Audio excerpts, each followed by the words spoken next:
Uma narrativa histórica sobre a origem do xadrez. Trata-se da versão ocidental da famosa lenda sobre a origem do jogo de xadrez, retirada na íntegra do livro O Homem que Calculava, cujo autor é Malbaden.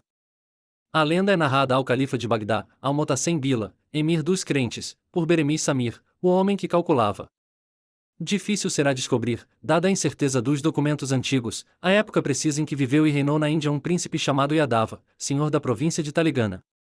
Porém, injusto é ocultar que o nome deste monarca vem sendo apontado por vários historiadores hindus, como dos soberanos mais ricos e generosos do seu tempo. A guerra, com o cortejo fatal de suas calamidades, muito amargou a existência do rei Yadava, transmutando-lhe o ócio e gozo da realeza nas mais inquietantes atribulações. Adstrito ao dever, que lhe impunha a coroa, de zelar pela tranquilidade de seus súditos, viu-se o nosso bom e generoso monarca forçado a empunhar a espada para repelir, à frente de pequeno exército, um ataque insólito e brutal do aventureiro Varangu, que se dizia príncipe de Kalian. O choque violento das forças rivais juncou de mortos os campos de Daksina e tingiu de sangue as águas sagradas do rio Sandu. O rei Yadava possuía, pelo que nos revela a crítica dos historiadores, invulgar talento para a arte militar, sereno em face da invasão iminente, elaborou um plano de batalha, e tão hábil e feliz em executá-lo, que logrou vencer e aniquilar por completo os pérfidos perturbadores da paz de seu reino. O triunfo sobre os fanáticos de Varangu custou-lhe, infelizmente, pesados sacrifícios. Muitos jovens militares xatrias pagaram com a vida a segurança de um trono para prestígio de uma dinastia, e entre os mortos, com o peito varado por uma flecha, lá ficou no campo de combate o príncipe Jamir, filho do rei Yadava, que praticamente se sacrificou no mais aceso da refrega, para salvar a posição que deu aos seus a vitória final. Terminada a cruenta campanha e assegurada a nova linha de suas fronteiras, regressou o rei ao suntuoso palácio de Andhra, baixando, porém, formal proibição de que se realizassem as ruidosas manifestações com que os hindus soliam festejar os grandes feitos guerreiros. Encerrado em seus aposentos, só aparecia para atender os ministros e sábios brahmanes quando algum grave problema nacional o chamava a decidir, como chefe de Estado, no interesse e para a felicidade de seus súditos. Com o andar dos dias, longe de se apagarem as lembranças da penosa campanha, mais se agravaram a angústia e a tristeza que, desde então, oprimiam o coração do rei. De que lhe poderiam servir, na verdade, os ricos palácios, os elefantes de guerra, os tesouros imensos, se já não mais vivia a seu lado que sempre fora a razão de ser de sua existência? Que valor podiam ter, aos olhos de um pai inconsolável, as riquezas materiais que não apagam nunca a saudade do filho estremecido? As peripécias da batalha em que pereceu o príncipe Jamir não lhe saíam do pensamento. O infeliz monarca passava longas horas traçando, sobre uma caixa de areia, as diversas manobras executadas pelas tropas durante o assalto. Com um sulco indicava a marcha da infantaria, ao lado, paralelo ao primeiro, outro traço mostrava o avanço dos elefantes de guerra, um pouco mais baixo, representada por pequenos círculos dispostos em simetria, perfilava a destemida cavalaria chefiada por um velho Had, a chefe militar, que se dizia sob a proteção de Techandra, a deusa da lua. Ainda por meio de gráficos esboçava o rei a posição das colunas inimigas desvantajosamente colocadas, graças à sua estratégia, no campo em que se feriu a batalha decisiva. Uma vez completado o quadro dos combatentes, com as minudências que puder evocar, o rei tudo apagava, para recomeçar novamente, como se sentisse íntimo gozo em reviver os momentos passados na angústia e na ansiedade. À hora matinal em que chegavam a palácio os velhos brahmanes para a leitura dos Vedas, já o rei era visto arriscar na areia os planos de uma batalha que se reproduzia interminavelmente. Infeliz monarca! Murmuravam os sacerdotes penalizados. Procede como um Sudra, a escravo, a quem Deus privou da luz da razão.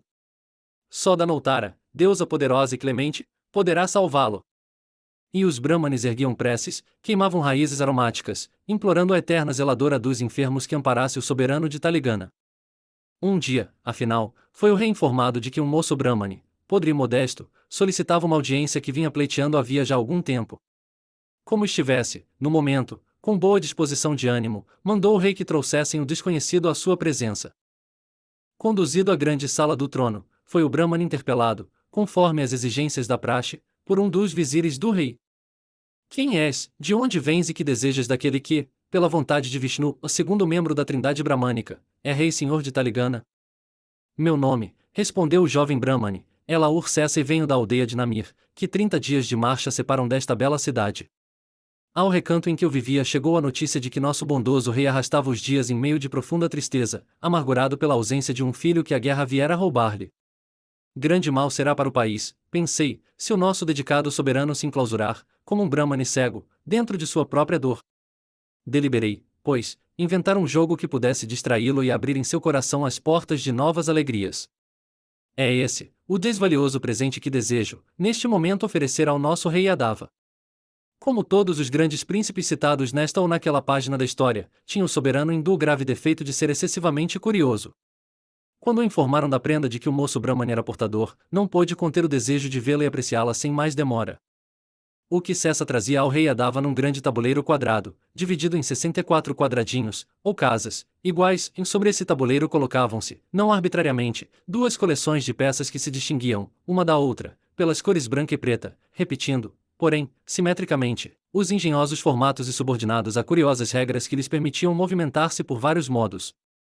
Sessa explicou pacientemente ao rei, aos vizires e cortesãos que rodeavam o monarca, em que constituía o jogo, ensinando-lhes as regras essenciais.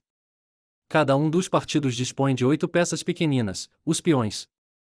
Representam a infantaria, que ameaça avança sobre o inimigo para desbaratá-lo. Secundando as ações dos peões vêm os elefantes de guerra, representados por peças maiores e mais poderosas. A cavalaria indispensável no combate aparece, igualmente no jogo, simbolizada por 2 peças que podem saltar, como 2 corcéis, sobre as outras, e, para intensificar o ataque, incluem-se, para representar os guerreiros cheios de nobreza e prestígio, os 2 vizires do rei. Outra peça dotada de amplos movimentos, mais eficiente e poderosa do que as demais, representará o espírito de nacionalidade do povo e será chamada rainha. Completa a coleção uma peça que isolada pouco vale, mas se torna muito forte quando amparada pelas outras. É o rei. O rei Yadava, interessado pelas regras do jogo, não se cansava de interrogar o inventor. E por que é a rainha mais forte e poderosa que o próprio rei? É mais poderosa, argumentou Sessa, porque a rainha representa, nesse jogo, o patriotismo do povo. A maior força do trono reside, principalmente, na exaltação de seus súditos. Como poderia o rei resistir ao ataque dos adversários, se não contasse com o espírito de abnegação e sacrifício daqueles que o cercam e zelam pela integridade da pátria? Dentro de poucas horas o monarca, que aprenderá com rapidez todas as regras do jogo, já conseguia derrotar seus dignos vizires em partidas que se desenrolavam impecáveis sobre o tabuleiro. Sessa, de quando em quando, intervinha respeitoso para esclarecer uma dúvida ou sugerir novo plano de ataque e defesa. Em dado momento, o rei fez notar, com grande surpresa, que a posição das peças, pelas combinações resultantes dos diversos lances, parecia reproduzir exatamente a batalha de Daksina. Reparei, ponderou o inteligente Brahmani, que para conseguir a vitória, indispensável se torna de sua parte, o sacrifício deste vizir. E indicou precisamente a peça que o rei Yadava, no desenrolar da partida, por vários motivos, grande empenho pusera em defender e conservar. O judicioso Sessa demonstrava, desse modo, que o sacrifício de um príncipe é, por vezes, imposto como uma fatalidade, para que dele resultem a paz e a liberdade de um povo. Ao ouvir tais palavras, o rei Yadava, sem ocultar o entusiasmo que lhe dominara o espírito, assim falou: Não creio que o engenho humano possa produzir maravilha comparável a este jogo interessante e instrutivo. Movendo estas tão simples peças, aprendi que um rei nada vale sem o auxílio e a dedicação constante de seus súditos. E que, às vezes, o sacrifício de um simples peão vale mais, para a vitória, do que a perda de uma poderosa peça. E, dirigindo-se ao jovem Brahmani, disse-lhe: Quero recompensar-te, meu amigo, por este maravilhoso presente, que de tanto me serviu para alívio de velhas angústias. Dize-me, pois, o que desejas, para que eu possa, mais uma vez demonstrar o quanto sou grato àqueles que se mostram dignos de recompensa. As palavras com que o rei traduziu o generoso oferecimento deixaram Sessa imperturbável. Sua fisionomia serena não traía a menor agitação, a mais significante mostra de alegria ou surpresa. Os vizires olhavam-no atônitos e entreolhavam-se pasmos diante da apatia de uma cobiça a que se dava o direito da mais livre expansão. Rei poderoso! Redarguiu o jovem com doçura e altivez, não desejo, pelo presente que hoje vos trouxe, outra recompensa além da satisfação de ter proporcionado ao senhor de Taligana um passatempo agradável que lhe venha aligerar as horas dantes alongadas por acabrunhante melancolia. Já estou, portanto, sobejame aquinhoado e outra qualquer seria excessiva. Sorriu, desdenhosamente, o bom soberano, ao ouvir aquela resposta que refletia um desinteresse tão raro entre os ambiciosos hindus. E, não crendo na sinceridade das palavras de Sessa, insistiu: Causa-me assombro o tamanho desdém e desamor aos bens materiais, ó jovem. A modéstia, quando excessiva, é como o vento que apaga o archote cegando o viandante nas trevas de uma noite interminável. Para que possa o homem vencer os múltiplos obstáculos que se lhe deparam na vida, precisa ter o espírito preso às raízes de uma ambição que o impulsione a um ideal qualquer. Exijo, portanto, que escolhas, sem mais demora, uma recompensa digna de tua oferta. Queres uma bolsa cheia de ouro? Desejas uma arca repleta de joias? Já pensastes em possuir um palácio? Almejas a administração de uma província? Aguardo tua resposta, por isso que a minha promessa está ligada à minha palavra. Recusar o vosso oferecimento depois de suas últimas palavras, acudiu Cessa, seria menos descortesia do que desobediência ao rei. Vou, pois, aceitar, pelo jogo que inventei, uma recompensa que corresponde à vossa generosidade, não desejo, contudo, nem ouro, nem terras ou palácios. Peço o meu pagamento em grãos de trigo. Grãos de trigo? Estranhou o rei, sem ocultar o espanto que lhe causava semelhante proposta. Como poderei pagar-te com tão significante moeda? Nada mais simples, elucidou Cessa, dar-me-eis um grão de trigo pela primeira casa do tabuleiro, 2 pela segunda, 4 pela terceira, 8 pela quarta, e, assim sucessivamente, até a 64ª e última casa do tabuleiro. Peço-vos, ó rei, de acordo com vossa magnânima oferta, que autorizeis o pagamento em grãos de trigo, e assim como indiquei. Não só o rei como os vizires e veneradores brahmanes presentes riram-se, estrepitosamente, ao ouvir a estranha solicitação do jovem. A desambição que ditara aquele pedido era, na verdade, de causar assombro a quem menos apego tivesse aos lucros materiais da vida. O moço Brahmane, que bem poderia obter do rei um palácio em uma província, contentava-se com grãos de trigo. Insensato! Clamou o rei, onde foste aprender tão grande desamor à fortuna? A recompensa que me pedis é ridícula.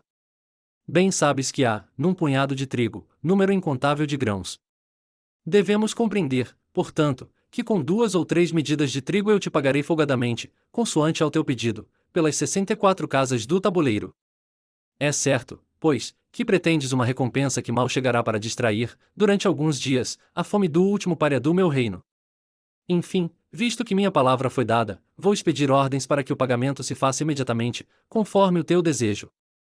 Mandou o rei chamar os algebristas mais hábeis da corte e ordenou-lhes calculassem a porção de trigo que Cessa pretendia.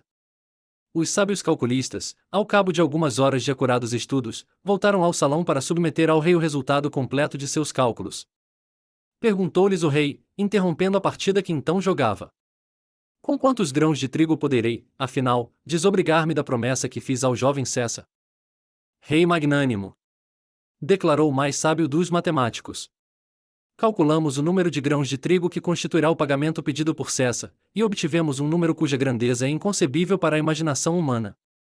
Avaliamos, em seguida, com maior rigor, a quantas seiras, a unidade de medida, corresponderia a esse número total de grãos, e chegamos à seguinte conclusão: e a porção de trigo que deve ser dada a Laur Cessa equivale a uma montanha que, tendo por base a cidade de Taligana, seria 100 vezes mais alta que o Himalaia. A Índia inteira semeada todos os seus campos, taladas todas as suas cidades, não produziria em 2000 séculos a quantidade de trigo que, pela vossa promessa, cabe, em pleno direito, ao jovem Cessa. Como descrever aqui a surpresa e o assombro que essas palavras causaram ao rei Adava e a seus dignos vizires? O soberano hindu viu-se, pela primeira vez, diante a impossibilidade de cumprir a palavra dada. Laur Cessa, rezam as crônicas do tempo, como bom súdito, não quis deixar aflito o seu soberano.